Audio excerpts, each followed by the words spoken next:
Hi, my name is Connie. I'm going to demonstrate how to paint a deer.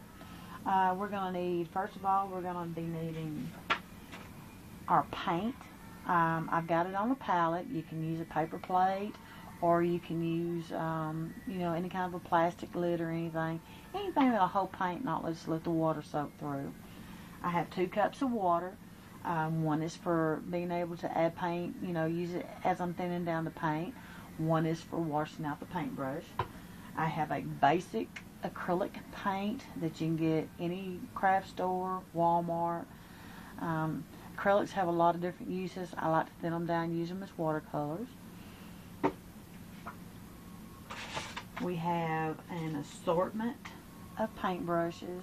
I generally only use 1 or 2. You can experiment, see what makes you happy. You can get a package of paintbrushes. Same place, craft stores, Walmart, $2, $3 on up. And then I have a pencil which I use to sketch this off. This happens to be a watercolor pad. It's about $5 at a craft store. You can use just a heavy cardstock. It doesn't have to be expensive. We're just here to have fun. We're going to take our paintbrush first of all, and I will be needing this paper towel. And once I've got my paintbrush wet, I'm going to grab a little bit of water on it. I want to start with the black. You don't have to start with the black on your deer, whatever you're painting. It's just the way that I like to do mine. I'm going to come in here and paint on our nose. And if our paint starts to run, you can always grab your paper towel and dab it off, and then go back over with another color. Once it starts to dry, this dries very quick, so there's no really mistakes. If you make a mistake, we just go back over and we change it. I'm going to thin that color down just a little bit with water and add a brown hue to it to come back up here and kind of do some of my outline highlights as we're going. We're not going to be making a perfect deer. This is, I guess, a non-typical. We're not going to find one exactly like this out in the woods, but it's kind of fun to get the point across today on what we're trying to do to give you some ideas. I'm just going to kind of basically go over my outline here, and it'll show you that you can get a lot of paint loaded onto your brush, and it'll last a while while you're painting, especially when you're just outlining your details here.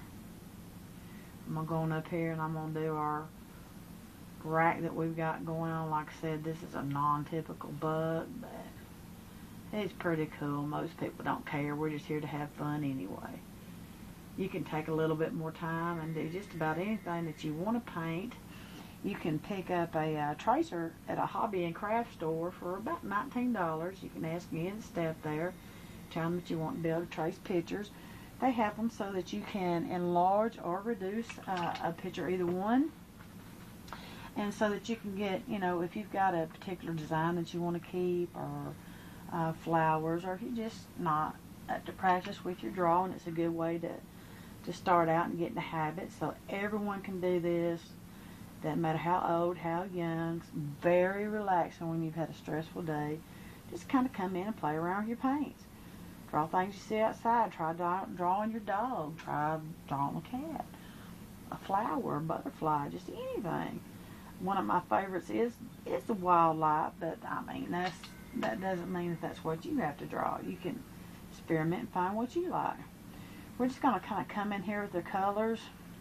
I'm not real big on making everything perfect. I kind of like that messy look, I guess. I'm going to come in here and paint the top part of her head. We're going to come around here around our bridge. Come around this way. We're going to also use our pencil to add just a little bit of detail at the end of it. We're going to wash out our paintbrush because I'm going to load it with a white color, so I want to completely wash it out. And then add clear water. Come in and pick up my white that I've already got on our palette. We're going to come around the bridge of our nose here, under our mouth. It doesn't have to be a pure white. Most animals are not going to have just the snowiest white unless it's a baby, because just like everything else, it gets dirt on it and they can't exactly just go jump in the bathtub. So it's okay if you get some of those colors blended in. It'll make it look a little bit more natural. I'll pick up a little bit more white for this one. And then you can also bring it in at little highlights, whatever you want to do. Just kind of play with it, experiment, see what you can get in there. I like to put a little bit of a highlight along my nose.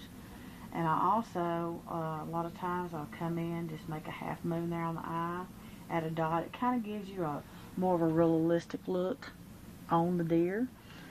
We're going to come in while our deer is still wet. This dries very quickly. We're just going to add a little bit of a detail with our pencil. You can come in with your backgrounds. You can come in with a wash. You can make trees. You can make blue skies.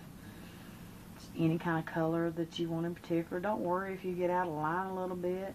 Makes it more interesting. Makes it one of a kind. Makes it more unique. This is for you. It's for having fun. I hope I have showed you a few things, how easy it is to have fun. It's cheap, it's an inexpensive way, it's a good hobby. Kids love it, adults love it. Have fun.